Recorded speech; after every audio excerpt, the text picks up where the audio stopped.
When we fight, we win. When we fight, we win. That's how I usually start off all of my union speeches, but I think it needs to start the same way here. So my name is Merrie Najimy. I am a 30-year veteran teacher of public education. I've taught elementary school all of my life. But I want to start with my personal story today because it's a contrast of decades that are very different than the decades that we're living in. My grandparents, all four of them were immigrants from Lebanon. My father's family, we grew up in Pittsfield. My father was the first person in his family to go to college. My grandparents only had grammar school education. His brothers didn't go to college, but they got really good factory jobs at GE and Kimberly-Clark. We grew up in Pittsfield. My father was 11 years older than his sister, so as soon, they all started working at the age of 14. They lived in the same home with my grandparents. They all paid the mortgage.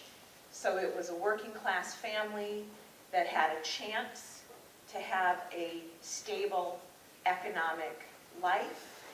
My father sent his youngest sister to college. They went to public higher ed.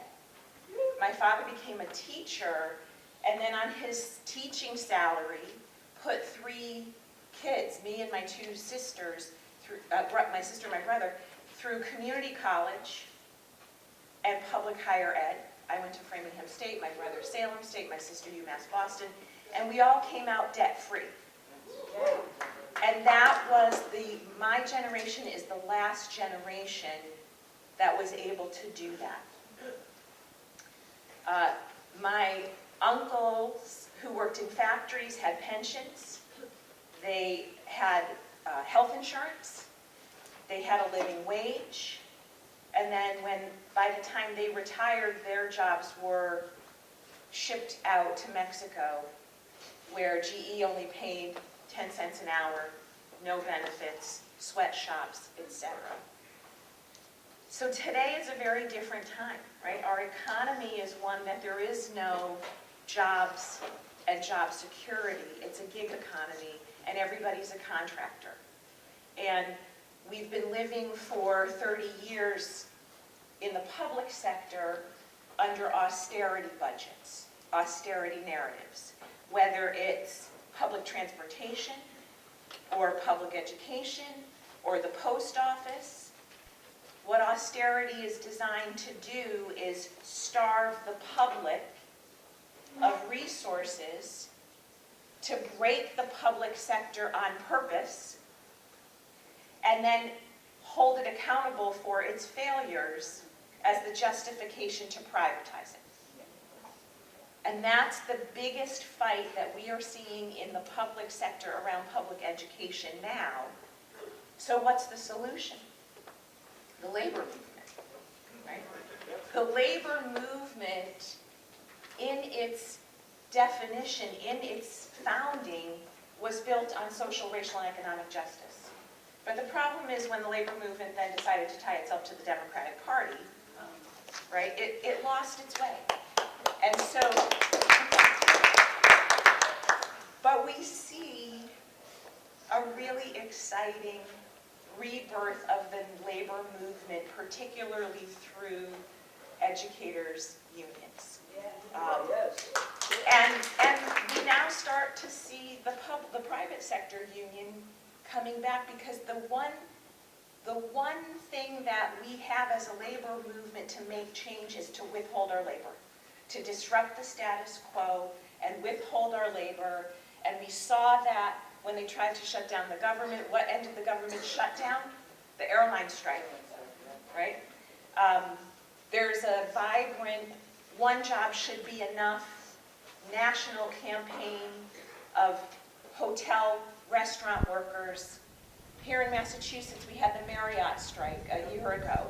We've got the Stop and Shop strike. We've got the Battery March strike.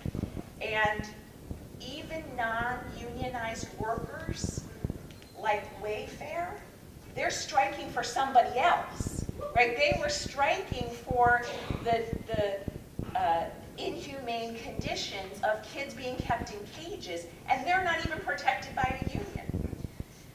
To me, the most exciting part of the moment is the Red for Ed movement that's sweeping the country, because it is an intersectional movement. And we've come to the point where educators are no longer bargaining for their own benefits alone. We've moved into this age of something that we're calling bargaining for the common good. And the principles of bargaining for the common good are they're based on racial justice. It's this idea that we build relationships and in our communities, and our contract fights are opportunities to organize local stakeholders, parents, students, the broader community, around a set of demands that benefit not just the bargaining unit, but the wider community as a whole. In Seattle, the teachers went on strike to make sure their kids had recess.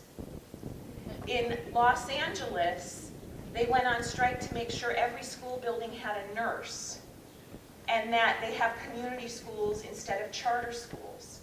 In Chicago, the strike that just ended was about those things, and also affordable housing for the students for the families of the kids that they teach.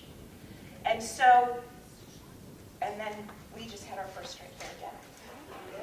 And it's changed the landscape. So what have the teachers in Massachusetts been working on? We had an incredible fight, and those of you who are coming to the education panel, you'll hear more from our community partners about how we really shut down the charter school industry again in Massachusetts, right? This time it was a new version of charterization. What the Department of Education forced the town to agree to was to create a neighborhood charter school. And they redlined a district. And who did they keep out? The poorest, darkest, least educated families. And who did they keep in? The opposite. They were compelling the town to give away a public building to the charter school operators. They were compelling the district to fully fund every seat, even if it wasn't filled. So again, it's just endless grabbing of community, of public resources to put into the hands of the private sector, and we shut that down. We've been fighting with the Fund Our Future campaign. It's a broad labor and community campaign to win school funding, because the structure of how schools are funded are rooted in racism. White communities have high property values, and that's how schools get funded, and communities of color don't, and that's how schools get funded. So our funding campaign was a campaign to fix the formula by which the state reimburses communities, and 40 communities are going to benefit the most from the money that's about to pass. We are winning $1.5 billion for public education in Massachusetts over the next 7 years, adjusted for inflation, and then every year after that, it's the 1.5 adjusted for inflation, and those are going primarily to communities of color.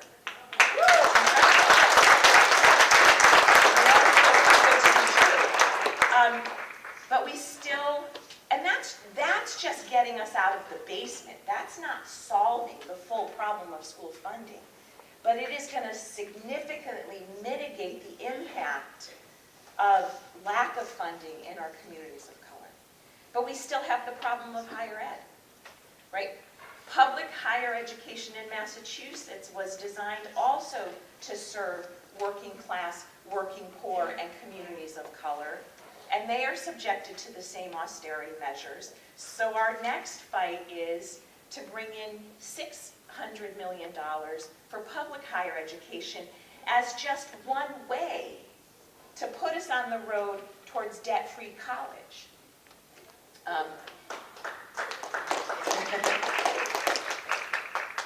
The other things that we have to actually recognize about the structures of racism in public education is testing. right? Standardized testing grew out of the eugenics movement. About 2 more minutes, right? It was designed to try to prove a racist narrative that white people are intellectually superior to people of color, who were at the time of the eugenics movement referred to as Negroes, right? MCAS is rooted in the eugenics movement. It creates a racial hierarchy where our white students always score at the top and our students of color score at the bottom. It is a tool that was designed to create an achievement gap, and we are trying to use it to close an achievement gap, but not really. We're trying to use it to set districts up to say they are chronically underperforming, so they need to be given to the privatizers. A private board, a charter school, a receiver, and we're fighting that. This idea that the commissioner's education policy is that we have to start using evidence-based curriculum.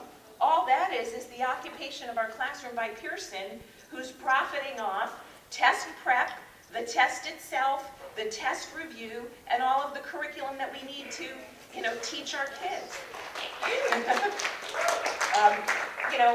With the problem of austerity comes the exploitation of adjunct professors. Schools no longer can afford to pay full-time professors, so we turn the same job into piecemeal work. The same qualified professors no longer have opportunities for full-time jobs, and they don't even get the same pay as a full-time professor. So it's an incredible moment. We are operating differently as a union because the work that has been happening over the last 5 years is that we are building cross-solidarity relationships between our lowest paid education workers, who are our cafeteria workers, our bus drivers, our paraprofessional classroom aides, our secretaries, everybody who's not the classroom teacher, and the classroom teacher who's the certified professional with a higher salary. There's a lot of cross-solidarity work happening there. There's cross-solidarity work happening by building our relationships with our parents and our students, and we're creating a common agenda for the schools our students deserve and the communities that we demand. So it is the labor movement that is playing a critical role in changing how our society operates and bringing back, racial and economic justice.